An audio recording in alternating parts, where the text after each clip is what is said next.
শ্বশুর শাশুড়ি আপনারা এতদিন আমাকে ঘর জামাই বানিয়ে রেখেছেন, আপনাদের মেয়েটা কোথায়? বাবা রূপান্তর সময় হলে ঠিক আমাদের মেয়েকে এনে তোমার হাতে তুলে দেবো। না না, জন্মের পর থেকে আমাদের মেয়েটা অন্য বাবা মায়ের পরিচয়ে বড় হচ্ছে। চলো আজই আমাদের মেয়েকে এনে রূপান্তরের সাথে বিয়ে দিয়ে দেবো। তাই চলো প্রবাসী। চলো চলুন।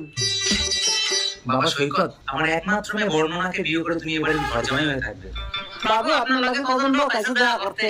বর্ণনা দেখ তোমার কে এসছে। ঠিক আছে, কে আপনারা? আমরা তোমার বাবা মা। বাবা দেখো তো কারা এসছে। আরে মোহনবাবু, আপনি আজ 20 বছর পর। আসুন আসুন আসুন।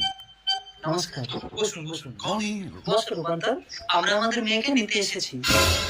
কে আপনারা? আমি বলছি, সেদিন তুমি হসপিটালে মৃত সন্তানের জন্ম দিয়ে অচেতন হয়ে পড়েছিলে, আর ইনি সেদিন বর্ণনাকে জন্ম দিয়েছিলেন।